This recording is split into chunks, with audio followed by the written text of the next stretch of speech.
There's going to be spoilers. Mm-hmm. Total spoilers. Mm-hmm. And I ain't afraid of no ghosts. Welcome to Sincast, presented by CinemaSins.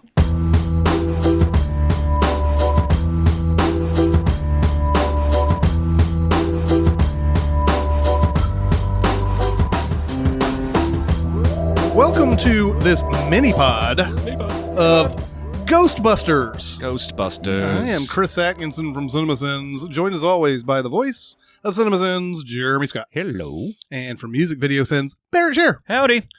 And we're going to talk about the reboot of Ghostbusters that came out this weekend. Made $46 million, not as much as the second week of Secret Life of Pets, but still a big movie nonetheless.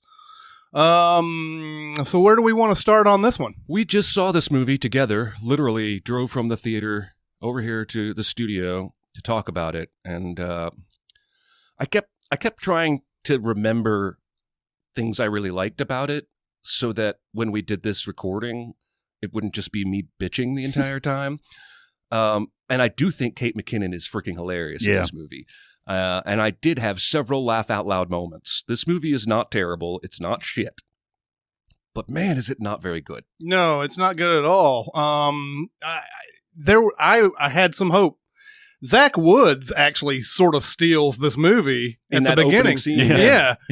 He's sort of he sort of steals Silicon Valley on a regular basis, but I felt like his lines, he obviously ad-libbed them too. That's the thing about Zach Woods. The face bidet. Yeah, the face bidet and the anti-Irish security fence.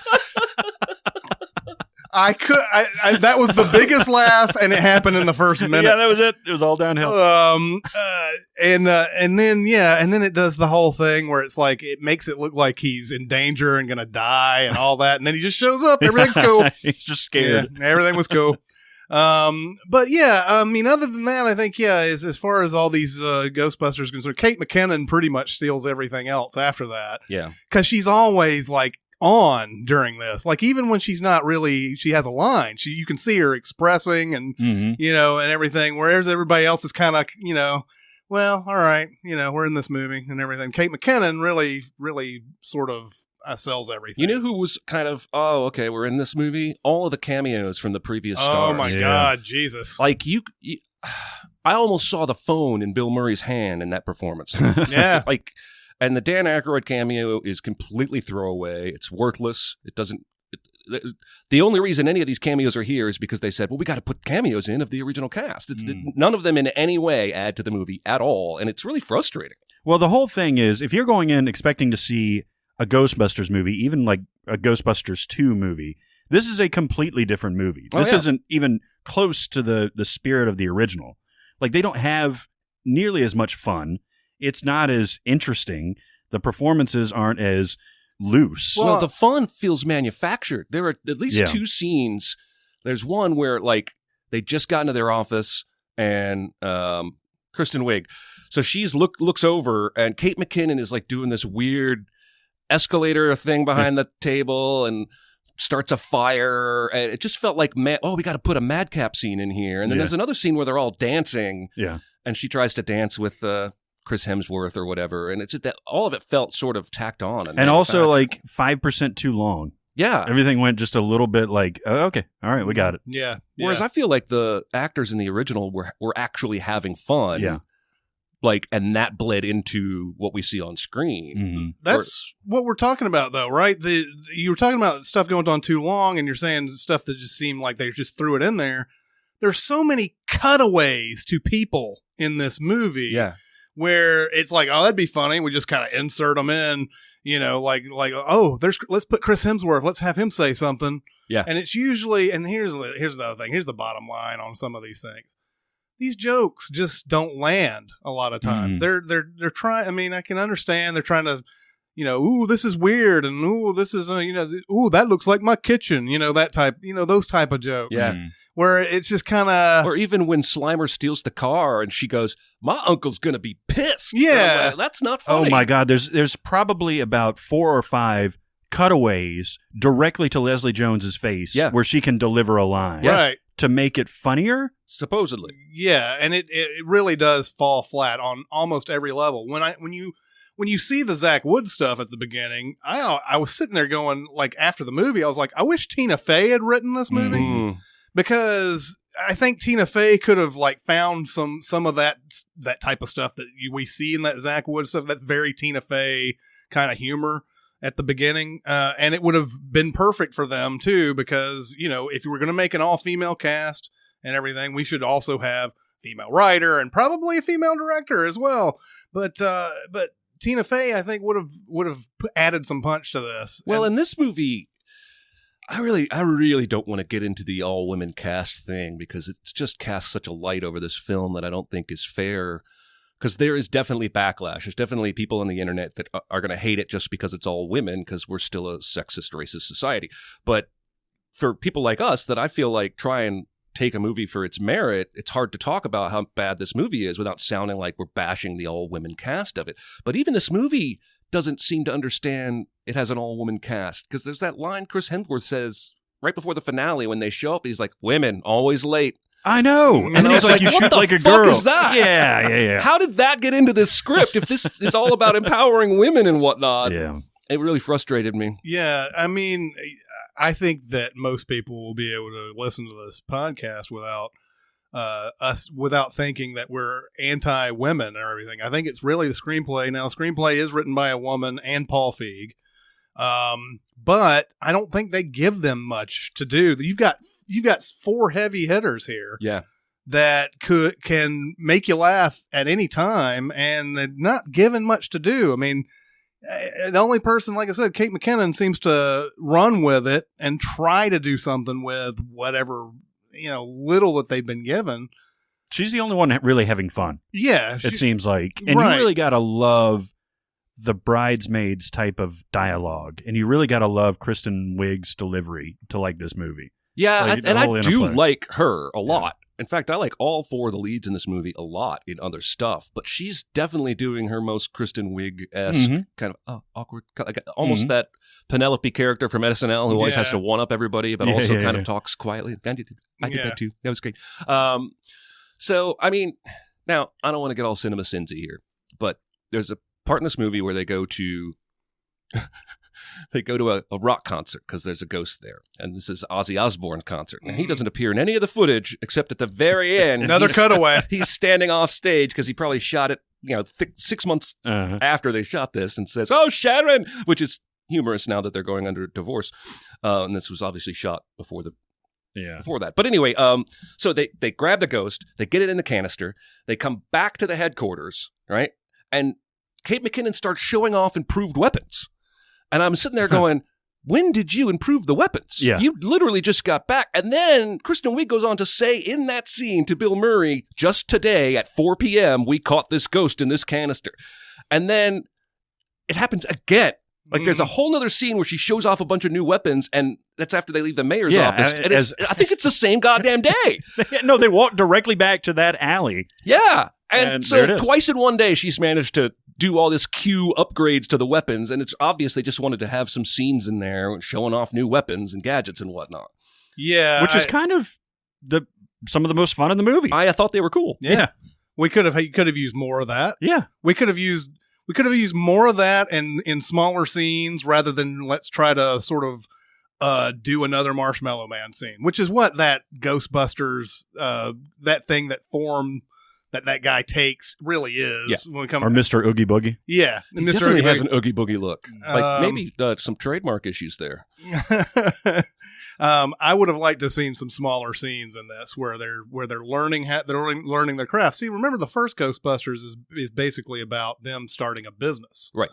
And it's about them learning stuff and about them, don't cross the streams, and they're really sort of learning on the job. This one, they seem to just kind of know what to do, kind of. And their guns, in the beginning, tie up the ghosts, and they pull them towards the canister. By the finale, those same guns are just slicing ghosts to particles. Oh, it drove me crazy. And I didn't understand if I did go out at one point to check my phone and use the bathroom, and I didn't know if you guys saw something I didn't that explained that. Yeah, there's another alley scene where they say this I don't know, they say something about it being stronger. It's only for ghosts, and it blows up like half the block or whatever. Yeah, that's the grenade. That's the grenade. But the guns themselves should lasso it. And there's a couple times where they grab them and throw them, but generally it's just like shooting them just like a regular laser. There's no traps to be found anywhere. Yeah, so, right. No. So I guess somewhere in there they say, we can't just trap all these ghosts because there's a billion of them at the end, which is disappointing to me. Mm-hmm. Yeah. It really, the guy, I don't remember who's playing the main baddie in this. He's playing that weird dude that's trying to open up the portal and everything, but he's very Peter McNichol from Ghostbusters too. That's basically what they're sort of doing again. Well, and he doesn't have, as a villain, he's paper thin. He wants to open the portal, and he's creepy, and the waitresses don't want to wait on him at the diner. And other than that, we don't really learn anything about that guy. Really, No. there's that. I think that ultimately is where the failure of this movie is. There's no characterization in any of these characters that we're supposed to be seeing. Kate McKinnon, like I said, tries her best. Everybody else is kind of like, well, Kristen Wiig's frumpy. And Melissa McCarthy's, is she frumpy too? No, there's no differentiation between. difference. There's a Ray Stantz character, and then there's a Peter Venkman character, Mm-hmm. and they're wildly different. And then, of course, there's Spangler too, who is completely different. That's more Kate McKinnon at this point. But there's no differentiation between Melissa McCarthy and Kristen Wiig in this movie. No, the only differentiation is that one was a respected scientist who didn't want to be attached to the paranormal studies, and the other one had embraced it already. But yeah, in terms for of a second, and then that's done. Yeah, and basically in terms of comedic value or the characterization is very bland there for them. Yeah, and it's just disappointing because I feel like it does show moments of promise. Like they go to that museum from the opening scene, and she gets slimed, and they're outside, and it's like, we just saw a ghost. Ghosts are real, and it cuts to her screaming that on a YouTube video that's got like 1.5 million hits. And at this point, she's still not embracing the paranormal, and I laughed out loud a lot at that. Yeah, that was funny, but that was another one of those like CinemaSins moments, right? Where like we don't get to see that full video that they shot. Right. We only see that out of context thing that we saw.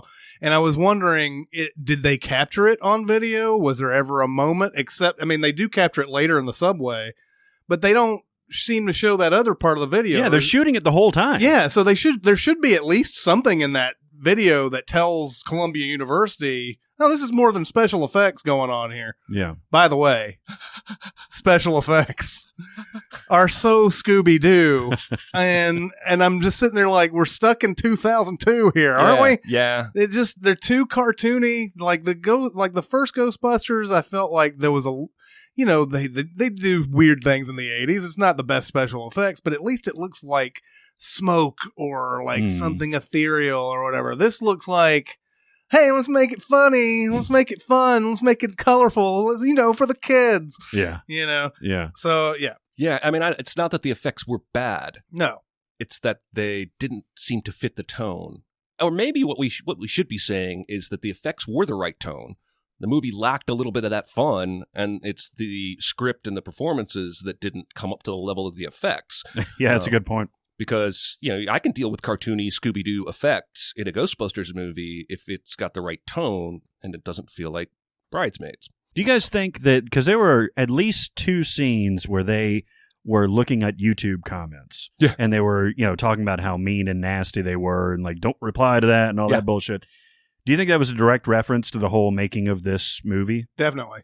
There was the very first comment, if you remember, that Melissa McCarthy reads out is, bitches ain't gonna be hunting no ghosts. Yeah. And that's that's probably, I haven't read the comments on the Ghostbusters trailer, but I'm assuming that's what basically they all are. Yeah. Yeah. There was a moment on here during Bill Murray's cameo where I wondered, there was a completely different direction this movie could take. And I was thinking, like, wouldn't it be fun if he actually turned out to be Peter Venkman? And he's been in disguise this whole time, and he's been denouncing ghosts and everything. And that would really launch this movie and make it fun as hell. Yeah.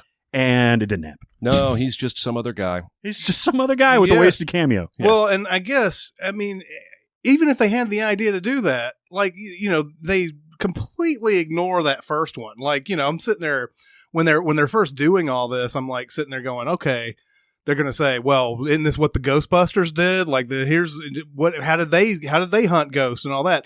And obviously, as the movie goes along, you're like, oh, they never existed in this movie at all. Yeah, it's just a straight reboot. Yeah. So why did that trailer then say there was one trailer that came out that referenced 30 like 30 years ago? Yeah. So nobody, I guess even the filmmakers didn't know if they were going to reboot it or if they were just going to like continue the storyline. Well, and I love that idea, by the way. I think that would have made the movie infinitely better. It could have been they could have had something where the guys come in and say, well, this is how we did it. And then they're like, and then Kate McKinnon or somebody goes, no, not in 2016, baby. We're doing it this way. I don't really know what else to say. I liked parts of it. I laughed at parts of it. I don't know that I'll ever watch it again. It'd probably make enough money for them to make another one, and I hope it's better. Yeah. Right? I mean, I like all the talent involved in this. I even like Paul Feig. It feels like somebody at the studio said, just amass all this talent together on this project and it will be good. And then nobody ever hired anybody to make sure it was good. Yeah. Yeah. That's what I was thinking when we were talking about this movie in our summer preview, which you should totally go listen to, listeners, if you haven't listened to it yet. We actually talked about like, there's too much talent here for this to be a total wash. And I guess it's not a total wash, but it's kind of close to it.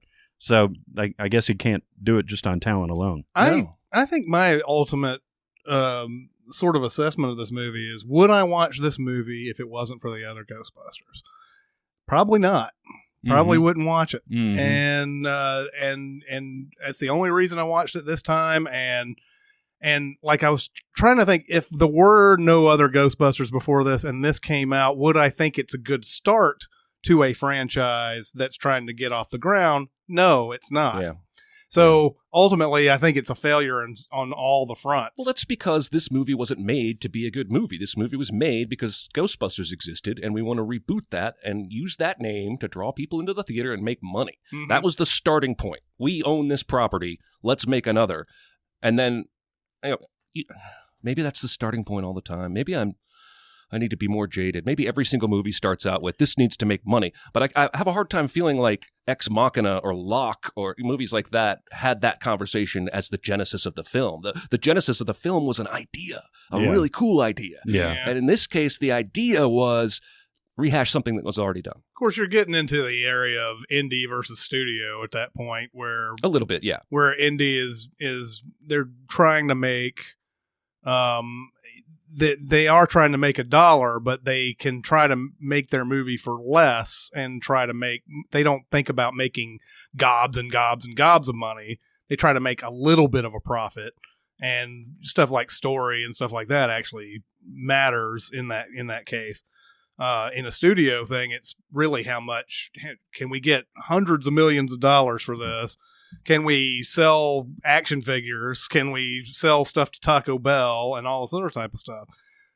So those are things that they don't really worry about when you're talking about an Ex Machina or a Locke. So. By the way, I would not have minded the Papa John's product placement in this movie had they not run those goddamn Papa John's Ghostbuster hybrid commercials for the last 5 weeks. Yeah. Because it was fairly well done in terms of product. If you're going to accept some level of product placement, it's literally just sitting on the table as they're finishing eating their pizza. Yeah. It didn't get any glamour shots other than, it was bottom center of the frame. But I was expecting Flo to show up at some point after that. I was expecting the Teenage Mutant Ninja Turtles to show up. Yeah.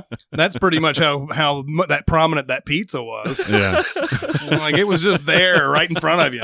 Papa John's. You're just like. But I would have glossed over that I would have sinned it when we made the video, but I would have glossed over it as a viewer had I not already had the back of my mind that mental image of Papa John himself having been slimed. And I'm just like, well, this is corporate synergy, going right back into what we were talking about the last main podcast about how they pick a date and then they start lining up all this shit. And then the date becomes more important than the quality of the film because Papa John's has paid us $30 million and they've already shot their commercial. You know what I'm saying? Well, there's so much fan service in this movie that it gets in the way of the movie. It sure does. I mean, how many times they literally do the Ghostbusters "What Do You Want" twice in the Annie Potts cameo, and then in the greeting for the message and everything. Is that totally necessary? And the cameos are fine, and poor fucking Harold Ramis gets stuck as a bust at Columbia University. By the way, did he go to Columbia University? And no Rick Moranis at all. No. He's still alive, right? Well, you can't get Rick Moranis these days because his dance card's full. He's a family guy, man. He stopped acting. I don't think he's done it for 20 years. He's been a family man since he sort of basically retired. So you weren't going to see Rick Moranis. Well, and even the Dan Aykroyd cameo has to squeeze that line in, and I ain't afraid of no ghosts. Jesus. Yeah. Oh, my God. Winston's was probably the best one that they did. It was the funniest. Just because it made sense. Yeah, it actually made sense. Yeah. Well, okay. So that movie wasn't good. I think we're 0 for 5. But we'll be watching Bourne soon. Yeah. We can hope that's good, right? I thought other 3 were great. I love the other 3 too, but I am very wary of this one. Oh, I'm not. I'm all in, baby. I'm wary. I'm all in. I'm super wary of it. I would have sex with Jason Bourne. Mm-hmm. I would have his babies. I'm going to stop talking now. Yeah. I see every time they show that the part in the trailer where he's like some sort of bare knuckled warrior or whatever and punches the guy in one punch and then it shows Jason Bourne. I'm like, oh my God, I hope it's not like that. Oh no, it makes me excited every time I see that. Oh my God. So yeah, I hope it's good too, but I'm in that movie's pocket. I am. Like even if it's not good, I'm going to end up talking more about the good than the bad. Like I adore those movies. Oh, that's not fair. Well, that's not fair at all. If this movie is a piece of shit, you better say it's a piece of shit. I will. You know me. You know me. Yeah, you're like, oh well, Matt Damon's good. I like Matt Damon. No, I will say it's a piece of shit if it's a piece of shit. Okay. I'm just saying, subconsciously, I'm going to probably have more positives to talk about than I did in this case with Ghostbusters. Look, no, I'm as excited about a new Bourne as you are. I love all the 3 other, and I even like Bourne Legacy too. Yeah, I kind of like. I think it's unfairly dumped on, Agreed. but this trailer that I've seen gives me a little bit of awareness. Oh my God, it's Jason Bourne. Yeah, exactly. But that'll be our next one, correct? Yeah, I think so. We'll be doing Jason Bourne next, and then. Hopefully that's better than the other movies we've tried to review. I'd like to see a smile on our face. Yeah, It would be nice to rave about something for a I know. The last thing we raved about was The Revenant. That was a while ago. Yeah, that was sort of a mini review in the middle of another podcast, and it was well after the movie came out. Yeah. So that was the last time we said anything good about anything. But yeah, I'm hoping. Where do we come across? A B-, C+? I'm in the C's. Yeah, it's a C+. Yeah. Just for the fact that there's some really good laughs at the beginning, and there's some mild laughs scattered in between, and then it's not terrible. So yeah, C+ is. It's probably going to entertain people who aren't Ghostbusters fans more than those who are, because they'll be going in with a fresher optimism. Totally. I saw a lot of women and older people in the audience. So it's not appealing to our demographic, I don't think. I don't think it's trying to, maybe. Yeah, and it should sort of run the trajectory of what Bridesmaids did and all that. Yeah. It's their biggest opening weekend hit. Paul Feig, Kristen Wiig, and Melissa McCarthy have never had anything that have opened 46 million. As much as that before, but they also had Ghostbusters. They also had the name of Ghostbusters and barely crossed that. So it'll be interesting to see if it continues to have legs or not. I'm going to say no, it's not. Anyway, and then I'll be wrong. And the next week it'll be like 28 million. It's holding steady. Anyway, that'll be the mini pod for this episode. We'll be doing Jason Bourne next. But anyway, we'll see you next time. Thanks for listening. Comment on our episodes on our SoundCloud page. Check us out on YouTube, Twitter, Facebook, and Reddit. And be sure to visit CinemaSins.com.